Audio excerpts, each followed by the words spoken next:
It's time for Tennessee Prime, an inside, in-depth look at Tennessee football through the eyes of those that wear the orange and white. Fried up each week by Gus's world-famous fried chicken. Hosted by the sports animals Jason Swain and Volquest Austin Price and Brent Hubbs. Welcome to Tennessee Prime.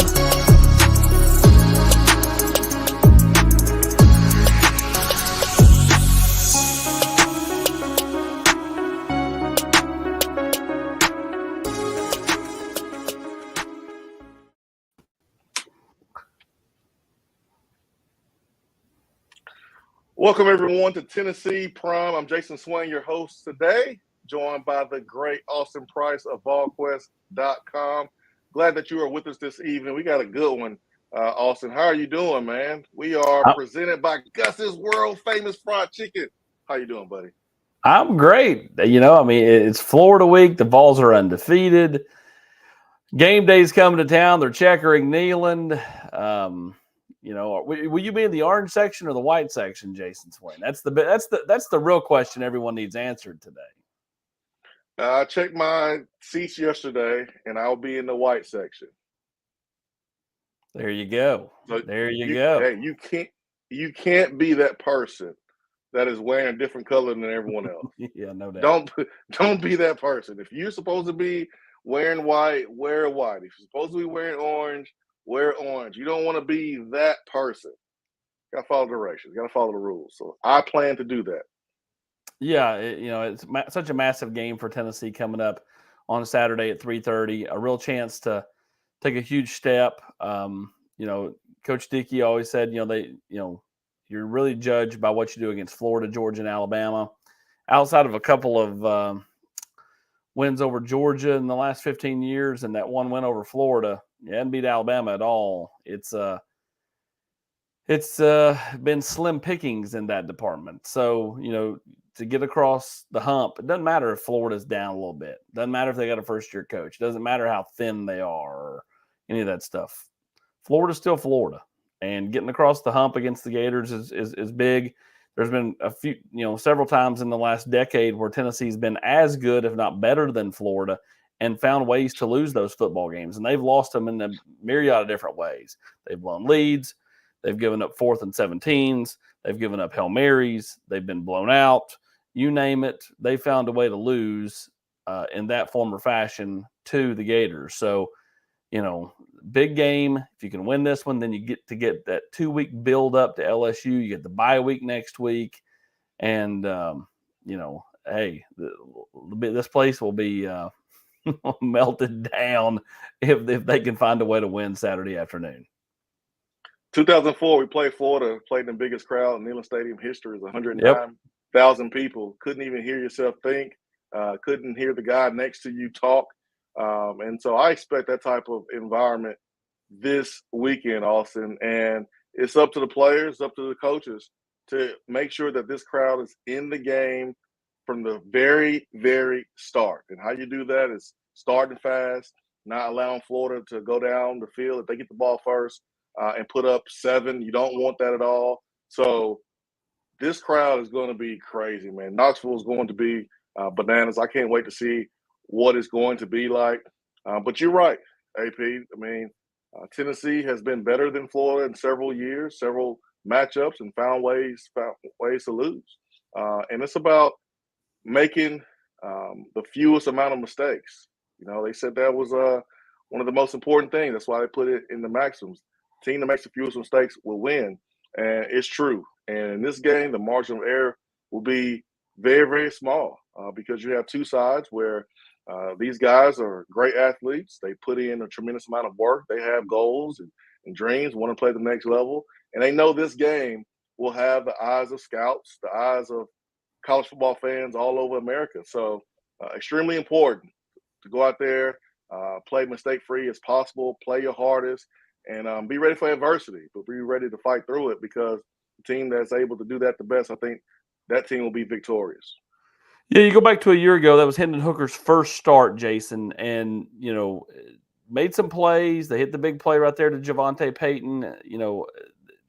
This is a team that made some strides, but then they had some hiccups in that game. You had the Jimmy Callaway drop. You had, just you didn't capitalize on some real opportunities. They learned, Jacob Warren, Josh Heupel, they've all talked this week about what they learned coming out of that football game. They pared down their receiver rotation, moved Valus to the slot, and started doing some things differently, and they started taking off. They beat Missouri like a drum. They beat South Carolina like a drum. They found a way to get to 7 wins in the regular season, go 7-5 after 3-7 the year before. They kind of got their feet wet and got their feet underneath them all at the same time last year in the swamp. This year, it's a totally different feel because you're trying to take that next step as a program. You win this one, you get to 4-0, you're going into the bye week. I think the floor for the season totally changes if you can get a win here. Like, I'm talking like world is coming to an end, worst case scenario, everything falls apart. Tennessee's going 8-4 if they can win this football game. 9-3 becomes kind of like where I think would be the standard, and then anything more than that is you're cooking with grease, right? So win this one, it does take you to a different stratosphere. Now, coming up later here, in our next segment, we got a few minutes left in this first segment. We'll be joined by offensive line Jerome Carvin. We'll be joined by defensive lineman Omari Thomas, and we'll break down the lines of scrimmage. We'll break down this matchup. We'll take interaction from the fans in the chat. We'll let you ask questions to the players. So go ahead and start getting your questions in now. And I'll call for that again as we wrap up the second segment, because the third segment's when all that will take place. But, exciting show tonight. We'll continue to get you, hyped up and prepared for the matchup with the Florida Gators. Volquest YouTube's where you can listen to this. Right now it's live on 990, 99.1, the Sports Animal. And don't forget, you can check out all of our coverage at Volquest.com. Only $1 right now for one full year. And don't forget, you got Josh and Swain on 99.1, the Sports Animal, every Monday through Friday, 12 to 3, Jason. And you guys have ventured into the video world, and you can watch that show live every day on the YouTube page for Josh and Swain, which is a big deal. Absolutely, man. It's been fun, and Josh does a great job. And it's been fun this week talking Gators. All the fans are fired up. Everyone's throwing in their score predictions on a Tuesday. We understand things change a lot from Monday throughout the week all the way up to Friday. A lot of guys are beat up from the game before. It's going to take some treatment to get yourself to the point where you can play for 60 minutes and help your football team. So we're breaking it all down there on Josh and Swain each and every weekday afternoon, starting right there at noon to 3 p.m. So, man, I'm looking forward to talking to Omari Thomas, man. He is athletic enough to be an NFL offensive lineman, but, man, he has found his next there at defensive line, being coached by Rodney Garner. We saw him kind of come into his own at certain points last season, and now it's full steam ahead for him. And then Jerome Carvin, man. Oh, boy. We got some Memphis guys. Jerome Carvin's so cool, so laid back, and he's the vet. He's the vet, leading the pups, leading the troops there on the offensive line. Another year in this system. Last year we talked to him, AP, and took some getting used to the tempo and the speed of everything. Now it's year 2 for him. Know he's more comfortable. He's going to play and guard. ready to take this thing.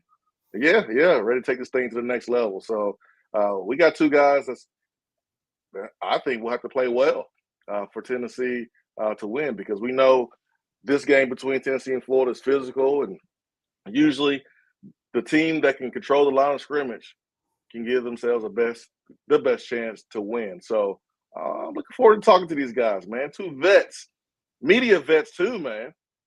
You picked out some good ones. Well, I picked out 2 guys that are veterans, well-spoken, can handle themselves in a big time week like this. I think that's key. You got to save them from themselves sometimes. But I don't worry about it all about Omari Thomas or Jerome Carvin throwing out bulletin board material or anything like that. I think they'll be on their P's and Q's and really just good dudes, good personalities. Jerome a little more reserved than Big O, but both just genuinely good guys, and they come from good families. And so that's the one cool thing about my job is I kind of get to know all the different family dynamics with each kid, through the recruiting process. Got to meet Big O's grandma, his great grandma. His mom, his dad, everybody involved with them. Got to meet Jerome's people as well over the course of his recruitment. So, just excited to have those guys on and kind of break it all down and let them talk about how they feel like they're doing 3 games in to this football season. So let's do it, man. Let's do it. Let's take our first break of this evening's program, Tennessee Prime. Brought to you by Gus's world famous fried chicken. And let me tell you something about Gus's. It says chicken, but the catfish, oh man, the catfish is something else. I know several guys on the team, they go to Gus's just for the catfish. So it is top notch. Make sure when you go in, ask for the catfish, get it. Let us know how you love it, because we know you will. So we will take our first break of the evening. When we come back, we'll get into it with Jerome Carvin, with Omari Thomas. It's Austin Price, Volquest.com. Jason Swain here, 991, The Sports Animal. Stay with us. Bite into that crispy crust with just the right amount of spicy, and you're going to taste the tender, juicy, succulent chicken that is Gus's world-famous fried chicken. A timeless Southern tradition that started over 60 years ago in Mason, Tennessee with a secret family recipe. Gus's has stood the test of time and spread throughout the world. It's not just famous, it's world-famous fried chicken at Gus's. The game has changed and Spire Sports is here. With name, image, and likeness arriving, your Orange fandom can now be put into action. Visit thevolunteerclub.com and become a member. 90% of every dollar generated through the Volunteer Club, powered by Spire, will go directly to athletes to improve the student-athlete experience at Tennessee. It's not just about winning the next game. It's about next season. It's about the next generation. It's about the Tennessee legacy. Join at thevolunteerclub.com. That's thevolunteerclub.com. Volquest.com has been the gold standard for Tennessee football coverage for over 20 years, led by an experienced staff with over 600 games covered amongst them. Speed, and then some more speed. Volquest takes you behind the scenes with features on coaches and players. For only $9.95 per month, find out why Volquest continues to set that standard.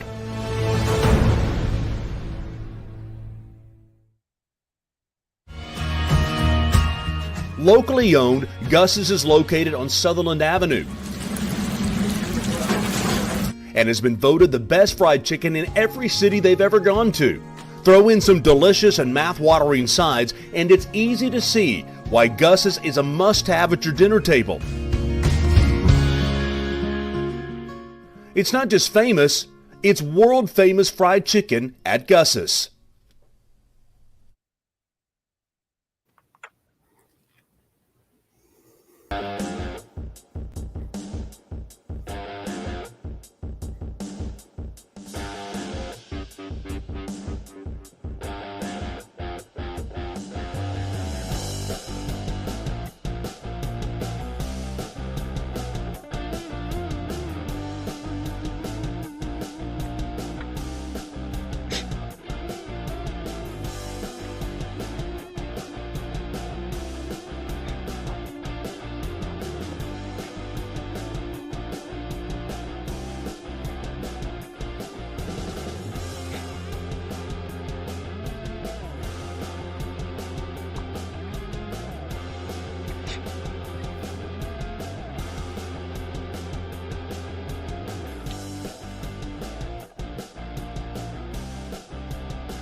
Welcome back, everyone. Tennessee Prime, Austin Price of Volquest.com.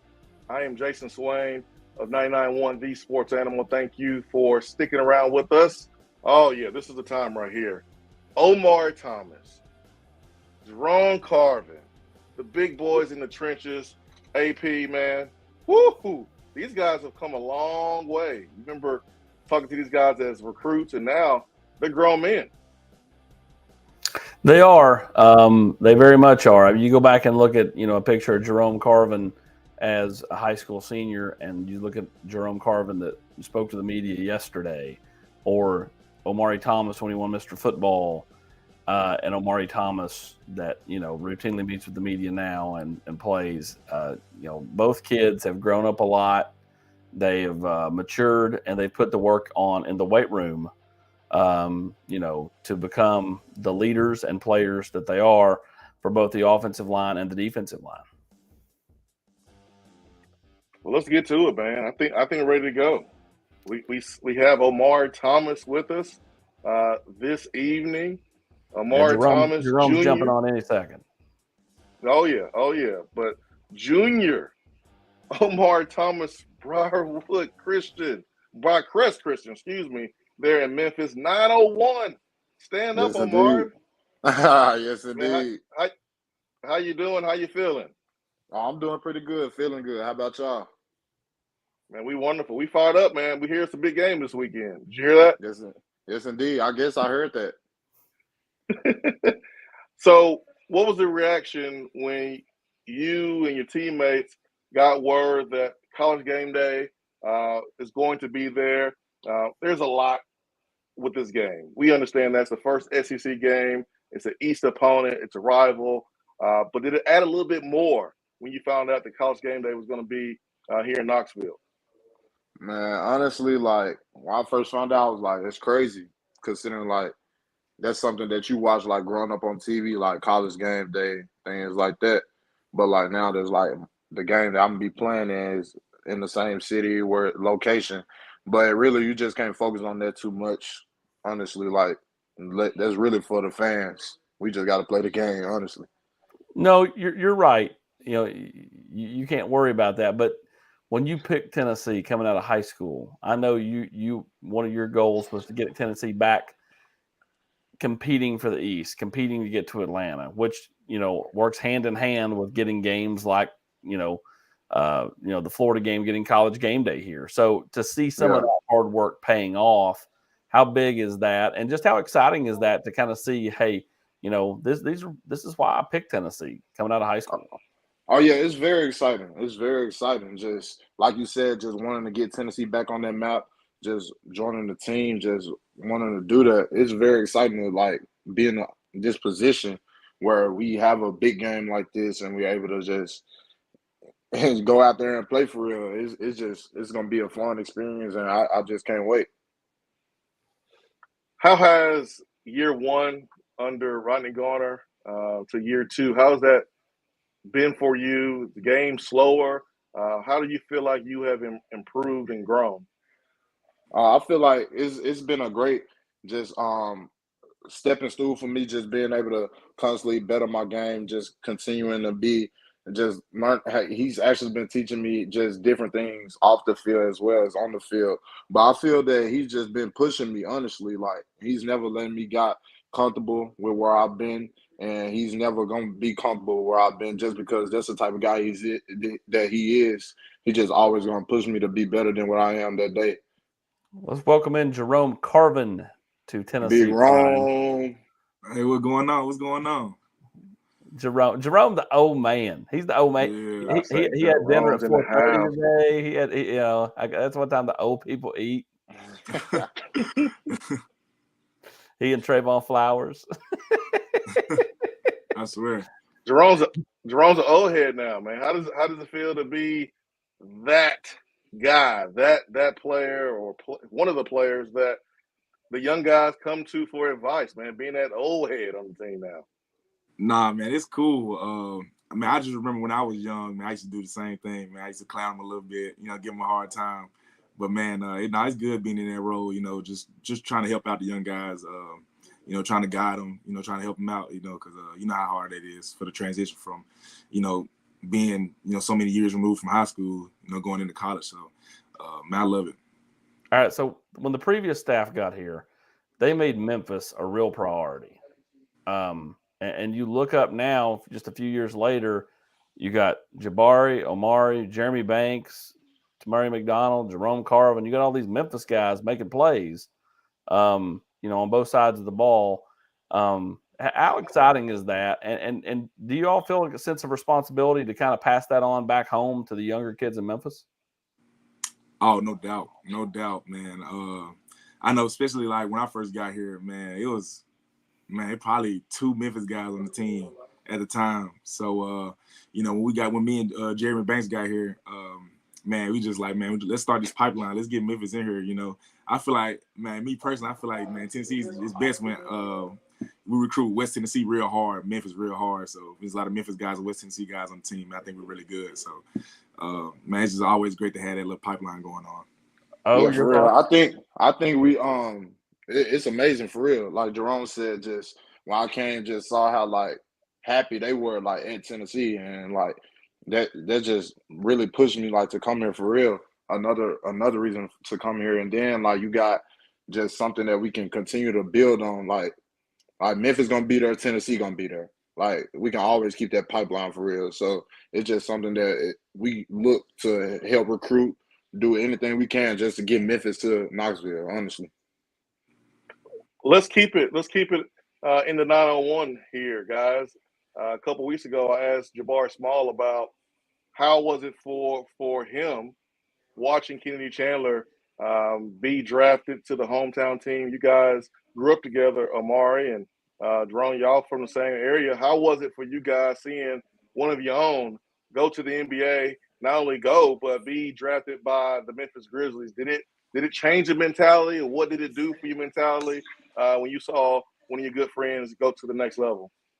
Oh, it was crazy. Like just actually being able to be there, like at his draft party when he got drafted, just being able to see all that, and it was crazy. It's just like, oh, this is my little brother, like actually like getting drafted, and not only getting drafted, but like to our hometown. Like it was just a true blessing, and like it really like just open. I know me and Jabari talked about it, just like because we like the closest, so we were saying like that's something like we want to be in that same position where he comes to support us and everything like that.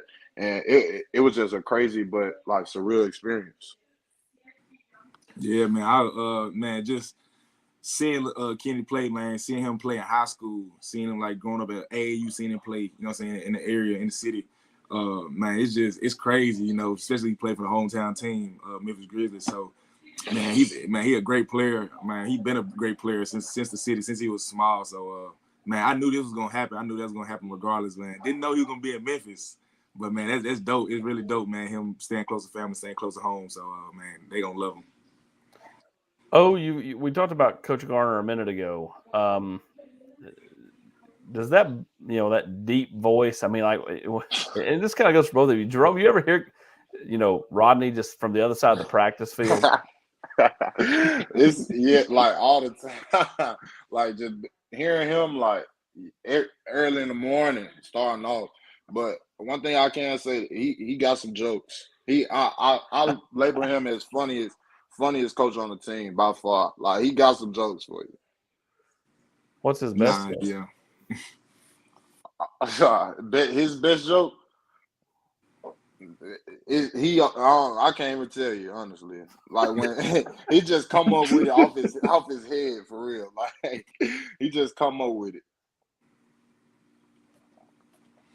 Man, the game last week, you got a little chippy, guys, and I think I attribute that to you guys not only taking pride in wearing a tee, but you guys taking pride in your relationships with each other and having each other's back. During this offseason, during last offseason, you guys really spent a lot of time together, and it was about creating that brotherhood. And I felt like I saw that out there this past weekend, even though, we had a situation where a player got ejected from our team, but I feel like you guys were fighting for each other. Do you all feel that same sense? Yeah, I feel that way for sure. Just because, like you said, the off season, that's something that we focus on. Really, just being able to come together as one, be a true family, be a true brotherhood. And I feel like that's something that's showing up now as our game. It's like you got offensive linemen coming over to the defensive line, just keeping us up, keeping us going. We doing the same thing for them. Just when they about to go out, just different things like that. Just put everybody pulling in the same direction so we can get to where we're trying to go for real. Yeah, man. Just to add to that, man, just like O was saying, man, off season, man, just man, hanging out away from the facility, that was huge this off season, and man, you could just see it now, like you said, you could just see it now as we play, man. We play more together and as a team. Yeah, the game was chippy last Saturday. I mean, right now, man, we having a lot of success right now, so of course, teams we got a target on our back, so. And that's gonna come, especially next week and the weeks leading after that. Especially as we get in the league play, it's gonna be chippy. It's gonna be that because Tennessee is having success right now. So man, we just gotta keep our level. We gotta keep our composure. We gotta keep our heads level, man. Just keep balling. So, all right, Big O, you're a broadcasting major, right? Yeah, sir. All right, I'm gonna let you. We're gonna have a little fun here. We're gonna let you practice. I want you to play the role of reporter and interview Jerome Carvin in a serious manner. Now, this is not don't make jokes. Let's see what you got, man. Let's see. All right, so Jerome Carvin, what have you been doing this week to get your body right for this upcoming game on Saturday? Man, huge cold tub, hot tub guy. I love getting in the hot tub, cold tub, man, getting the legs back right, having feeling fresh. Sometimes I get on the Normatic boots in the training room, trying to get a little treatment in, man, I'm old, so I ain't like how I was when I was a freshman, man. I ain't even had to stretch when I was a freshman. Man, I got to warm up. I got to get in the hot tub before practice. So, man, I try to do that, try to get my body right, man, and get ready for this game. We're talking Ben Gay here? Yeah, a lot of Tiger Bomb. Yeah, a lot of Icy High, all of that. Yes, indeed. Yeah, Jerome, do you have like a pregame superstition? That's something that you do before every game. I got okay. It's dealing with food. So pregame meal, I gotta have the chicken and rice soup. Gotta have. I probably get like 2 bowls of it. She gotta have chicken and rice soup. I do it every game. Every game I'll be here. Do you like crackers with it? Yeah, I add some crackers to it. Wherever I'm feeling like either the saltine or the oyster crackers or whatever. I try to mix it up a little bit, but gotta have the chicken and rice soup. That's pretty good. No drink, no none to drink. Mouth dry. Mind the soup, man. You know what I'm saying? The soup, all right. But nah, I'll get some water. I have water. That's pretty good right there. Yep, that was good practice, AP. That was good practice. I tell you what, when we come back, we're gonna take a break. When we come back, we're gonna let you, the fans, interact and ask questions with Jerome and Big O, and kind of pick their brain and get to know these two young men. All that next on Tennessee Prime on the Volquest YouTube channel and on 99.1 The Sports Animal. Bite into that crispy crust with just the right amount of spicy, and you're going to taste the tender, juicy, succulent chicken that is Gus's world-famous fried chicken. A timeless Southern tradition that started over 60 years ago in Mason, Tennessee with a secret family recipe. Gus's has stood the test of time and spread throughout the world. It's not just famous, it's world-famous fried chicken at Gus's. The game has changed and Spire Sports is here. With name, image, and likeness arriving, your Orange fandom can now be put into action. Visit thevolunteerclub.com and become a member. 90% of every dollar generated through the Volunteer Club, powered by Spire, will go directly to athletes to improve the student-athlete experience at Tennessee. It's not just about winning the next game. It's about next season. It's about the next generation. It's about the Tennessee legacy. Join at thevolunteerclub.com. That's thevolunteerclub.com.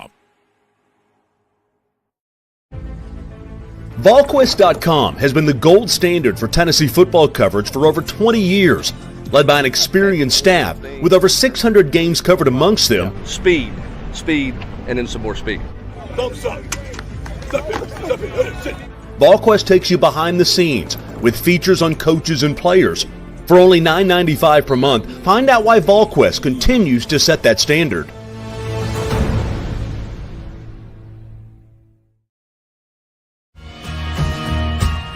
Locally owned, Gus's is located on Sutherland Avenue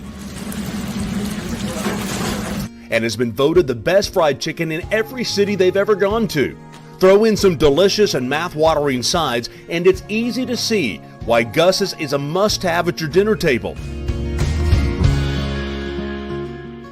It's not just famous, it's world-famous fried chicken at Gus's.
Welcome back to Tennessee Prime.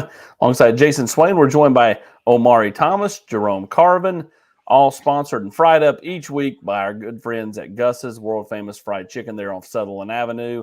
I know the guys love to swing by there and get either the catfish or some chicken and all those homemade sides. And, of course, Jason and I do too. This segment, we're going to take questions from the viewers. And we'll start with Eric B. Jones. He says, "What's up, Big O and Jerome Carvin? Got a question for both of you about the Tennessee-Florida rivalry. Is the Florida-Tennessee rivalry the most important rivalry to you two that Tennessee has?" Man, that's a tough question. 'Cause we got some good ones. We got some deep rivalries with some couple teams. For me, I'll probably say it comes second to me. Second behind, of course, third set in October, I'll say. But man, I think I love playing in this game. Even back my first time playing at 18, just and I got like a little special little thing with it's kind of like around my birthday. So it's always around my birthday. It's always in my birthday week. So man, I always look forward to this game every year. Definitely got a circle on the calendar every year. So man, I love playing these guys, man. When's your birthday? My birthday's today. Yes, sir. Happy birthday, baby. Happy birthday, man. Yes, sir. Did you qualify for AARP? What was it? Almost. Are you 23? Man, I'm 22. I'm really young. So yeah, you're like Darnell. You know, Darnell just turned, I think, 20. Yeah. Or 21. Yeah, 21. He just turned 21. Yep. And this is his senior year. So he's a young guy as well. I mean, how do you celebrate your birthday during the season in the middle of a game week, man? What do you do to celebrate? Man, probably just go out to eat, go out to eat with some friends, some close ones. But man, just honestly, man, my mind's still focused on this game, trying to get prepared for this game. So you're gonna go eat at Gus's world famous fried chicken? Man, I would love to eat at Gus's. I love Gus's. Maybe Big O will take you there with some of his NIL money. Really? Really? I wish I had it. We need to get Big O a light. See, Jerome's at least using a light. Big O, it just looks like a shadow. This from Logan Brett. Question for Big O. What do you have to do to keep Anthony Richardson from affecting the game with his legs? How do you limit a talented running quarterback? I say just with that, we just got to be able to play together as a defensive line, stay in our pass rushing lanes. Just like I said, being able to play as a unit, as a whole defensive line, as a whole defense. He's a great player, great quarterback. but we just have to be able to be willing to do our job to keep containing on him and just be able to, like I said, keep our pass rush lanes. Hey, what message do you guys want to give the fans that are coming to the game this weekend? What type of atmosphere do you guys want to see? What kind of atmosphere do you think that you need to go out there and help you win? I don't want the offense to be able to hear themselves think, if I'm being honest. Like, I don't want them to be able to hear themselves think. Like, snap counts, all that. So that's the atmosphere I want. Loud, rowdy, all that. Yeah, man, I would love to see our fans, man, try to get Florida's offense, man, a whole bunch of false starts on the offensive line. I would love to see that. If we can get that, man, get them behind the chains, man, I would love to see that. I love it. Let's see here. How many D linemen do you feel safe in the elevator with? That elevator cable has to get squeaking with large O on board. That's from Riley. I guess he wants to know about how many you big boys on the line can fit on the elevator. Yeah, that was from Riley. We know y'all big. Today, let's see. We went on the elevator today. It was about 9. It was about 8 of us. It was about 8 of us on the elevator. We pushing it though. We pushing it. For sure. Did it go? We definitely had an extra little bump. I got another question from Blake. It says, how do you not get too hyped for a big game like this, so that way you won't come out and be flat? Man, I would say, man, just like I said, just lean on the preparation. We all know it's a big game. We all know, Florida, Tennessee. That's why you come to Tennessee, to play in these games like this. Even with having college game day, having sold out crowd, man, your mind gotta be focused on the game, because at the end of the day, we gotta go execute, we gotta go perform. So, you never could be too high, never could be too low. Can never just play just off the emotions, man. Things gonna go really good for us, and some things we're gonna have to face adversity in the game. So, just gotta be able to bounce back from it and take the fight to them. Yeah, like Jerome said, just really falling back on the small details, falling back on the preparation, because you can't.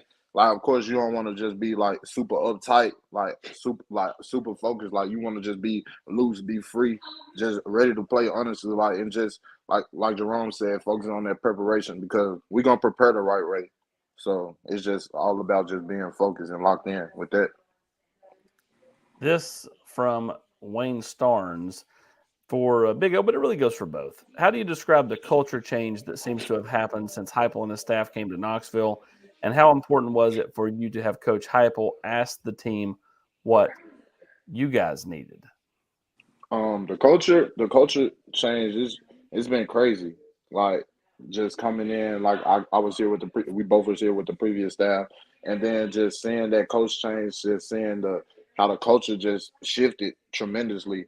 It was a great change for us, and just it really showed us and allowed us to just really enjoy college football, just really get all the good things out of college football, and just being able to interact with our brothers and interact with the team, honestly. And then it just showed that Coach Heupel is just a true players coach. He cares about what we think about the program. He wants it to be our program. He wants us to love the place. You see, he's doing everything, all the renovations and things like that, little things that's just gonna keep us at the facility, just keep us around, just really being able to spend time with our teammates and our brothers. Yeah, I'll add to that, man.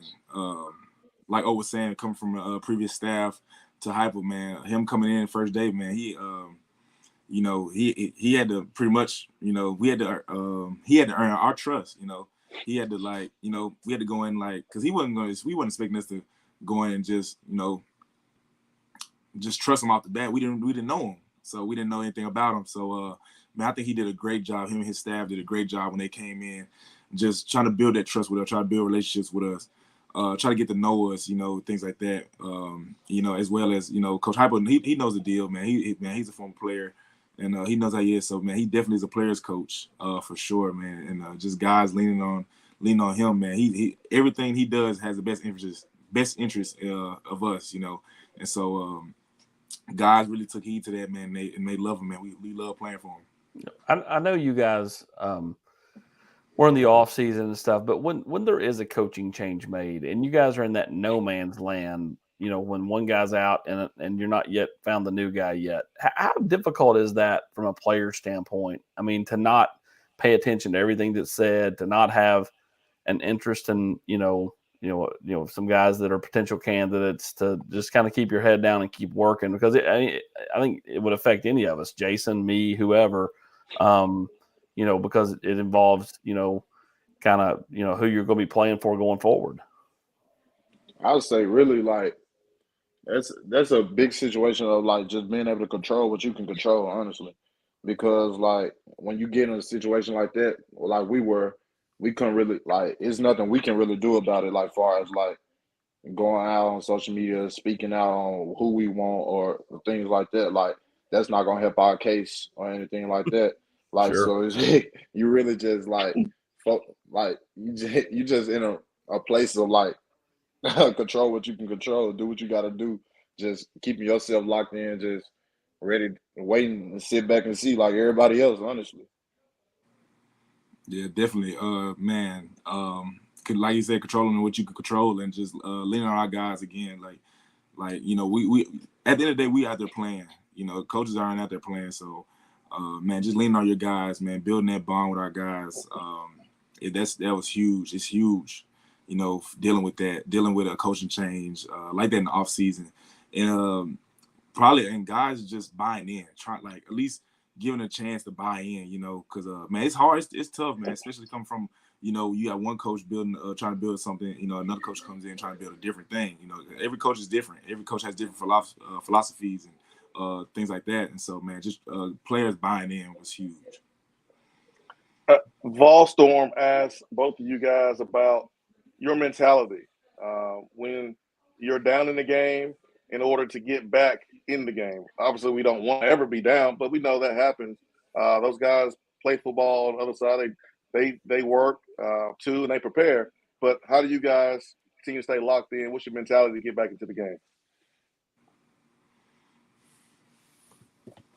Man, I would say for me, our coach LB harps on it a lot, man. It's ebbs and flows to every game. It's always highs and lows. But you can never ride the roller coaster of emotions. Got to stay level-headed. Got to stay even keel. We're down in the game. It's no panic. There's no panic at all. Man, you lean on your preparation, like you said, man. When the game is tough, when adversity hits, man, you lean back on your preparation and sees like, and it shows you how hard you've been preparing, how hard you've been working to get out of the slump. Similar to the pit game, we offensively, man, we started off really bad. Man, going down, 10, it was 17-7 at one point, man, just fighting back, just the whole team fighting back and coming up with a big win like that, man. It's just heeds to our preparation and our just a level of detail that we focused on that week. Yeah, and like Jerome said, just really like not getting too high, not getting too low in a game. Like obviously adversity is gonna happen, like, and you just got to be able to deal with adversity. But I know something that us as a team, like we focus, like we know it's gonna click.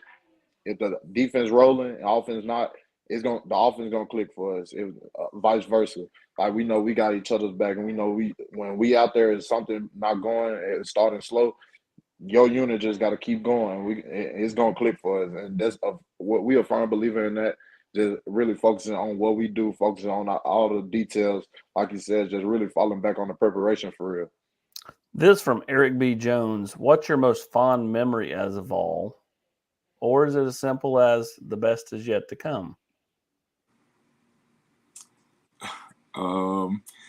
Man, for me, my most fond memory, man, I'll twist the question a little bit. Probably like probably my favorite moments in the game here, probably be 2019 South Carolina. in Neyland. And I'll tell you about a play. I know everyone remembers Jawan Jennings' catch in the back of the end zone. Man, he gets smacked. Yeah. But man, it was a great catch, and he pops up, man, and it's turned. So I remember that play. Also, I remember Owen Jabari being in the crowd, and I remember running down in the end zone, man, pointing at him. You know, so maybe help him get in here. But there you go. You're taking credit. I love it. Nah, but yeah, I'll say I got it. It was a pretty good moment right there, Jerome. Like, but I'll say for me, just like the wildest thing for me that's been so far, like when we played Ole Miss last year, like that was like the first game I think they had the lights or something like that, and we was like it was dark. Like we went in for warm-ups, it was light. Come back out the tunnel, it's dark. Like so, and then we run out through the tee. It just get orange. Like I'm like, oh man, like I was really just soaking it in for real. It was crazy, but yeah. But also, still, we got some fun moments coming up too. So. Definitely. The uniform conversation is always a hot topic around here, but people think that maybe it's just the skill position players that care about the uniforms and alternate uniforms, and we understand that's going to happen at this point, at this season at some point. Not pointing to this game, but do you guys, as big boys in the trenches, do you guys pay attention to that stuff, or do you guys have a preference on alternate uniforms or not? Man, speaking for me myself, man, I like the alternate unis, you know. Man, look good, feel good, play good. So I'm a full believer in that, man. You know, hey, we big guys, man. We look good too now. Yeah, we got swag now. Yeah, I'm trying to swag. I'm pulling that big card. Yeah, come on now. We look good too. So man, we love the alternate unis. Man, Smoky Grays are coming back this year. Can't wait to rock those, man. And of course the dark mode uniforms, all those, man. I'm a big fan. So. Well, we look forward to seeing you guys. Yeah, okay. I look forward to seeing how you guys look in some of those smoky gray and dark mode unis again this year. And we look forward to seeing you guys play this weekend. I know this is why you came to Tennessee to play in big games like this. You guys 3-0. The world is watching, but we're not done yet. We're not done yet, right, guys? We got a lot more to do, and I know you guys are hungry. And good luck this weekend. I hope you guys have the best game of your career. Yes, sir. Appreciate that. Yes, sir. Thank y'all. Jerome Carvin, Barry Thomas, AP. Those some good dudes, man. Those are some great guys. Great kids. They don't get any better than those two. And there's just a lot of quality kids on this football team.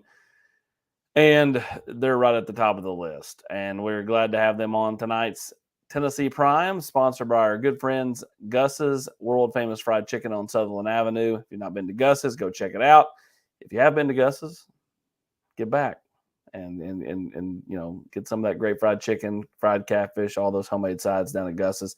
Let's take our final break in show, and we'll come back and we'll continue to preview the matchup with the Florida Gators coming up 3:30 on Saturday. You're listening to Tennessee Prime on the Volquest YouTube channel and 99.1 The Sports Animal.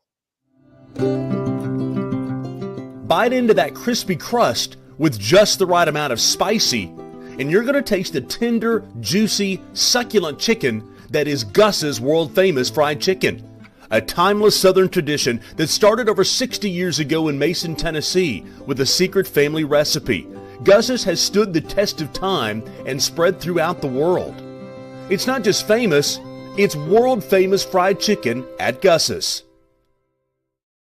The game has changed and Spire Sports is here. With name, image, and likeness arriving, your Orange fandom can now be put into action. Visit thevolunteerclub.com and become a member. 90% of every dollar generated through the Volunteer Club, powered by Spire, will go directly to athletes to improve the student-athlete experience at Tennessee. It's not just about winning the next game. It's about next season. It's about the next generation. It's about the Tennessee legacy. Join at thevolunteerclub.com. That's thevolunteerclub.com.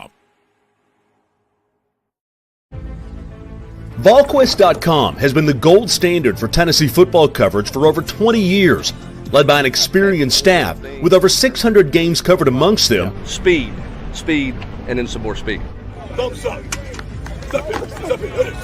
Volquest takes you behind the scenes with features on coaches and players.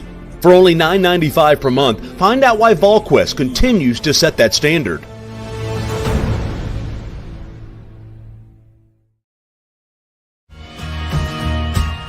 Locally owned, Gus's is located on Sutherland Avenue and has been voted the best fried chicken in every city they've ever gone to. Throw in some delicious and mouth-watering sides, and it's easy to see why Gus's is a must-have at your dinner table. It's not just famous, it's world-famous fried chicken at Gus's.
Welcome back. Go ahead, Jason. Go for it. Yeah, welcome back, guys. Welcome back. AP and I on the same page here. Tennessee Prime. Wow, what a conversation with Jerome Carvin, Amari Thomas. Like AP said, those are some great guys, some young men, and they've grown so much. Even though they're 22 years old, they've grown so much, and I'm glad that they're here at the University of Tennessee. Big game this weekend. Everyone knows it. Austin Price of Volquest.com, Jason Swain here of 991 The Sports Animal, presented by Gus's Fried Chicken, world famous, the best in the land here on Tennessee Prime. Austin, got a couple minutes left. What's going to be key for you to see Tennessee be able to do to get the win against Florida? Well, I think they've got to survive the first quarter. I look at this game and they can't, go on offense and turn the football over and put their defense backed up against a wall on a short field. They did that, a couple times in the second half at Pittsburgh. They can't do that here. They've got to, put the pressure on Florida, get the crowd into it, whether it be scoring or defensively, just turning up the crowd noise, bringing some heat, not let Anthony Richardson break contain. They've got to continue to tackle well. They've tackled well all year long through the first three games, and so they got to continue to do that well. I think this is a game where if Tennessee has the lead at the end of the first quarter, watch out, because that to me means that the crowd's into it, which means Tennessee's got some momentum, which means they have a real opportunity to I won't say run away and hide, but to extend. And so I think that first quarter is key. You cannot give Florida a reason to believe. They already believe they own this series anyway. Don't give them any extra confidence in that first stanza. Both teams will be trying to expose each other's weaknesses. Tennessee has shown some there in the Pitt game with special teams. So you better believe Florida's coming to block some punts. Florida has shown some weaknesses. They were unable to stop the run last week. So Tennessee has to see that and exploit that and run the football effectively. Both teams have had a little bit of issue throwing the ball effectively. So it's going to be about who can expose the other team's weakness the best. And we talked to two guys that will have a lot to say about that. Amari Thomas, Jerome Carvin, moving the pile inside of the trenches. The stage is set. CBS 3:30. College Game Day is going to be here. Checker Kneeling is going. It's happening. Everyone is foaming at the mouth for this matchup. Tennessee is the favorite, should be the favorite. They're the better team on paper. It's about going out there and proving it and executing on Saturday. We're on time, folks. It was fun. I wish we could do a whole nother hour with a couple of more guys, but we will be back next week on Tuesday right here on the station, 991 The Sports Animal, and as well on the YouTube page there over at Volquest.com. So for Austin Price, I'm Jason Swain. We hope you have a great evening. Thanks for joining us, and we'll be back next week.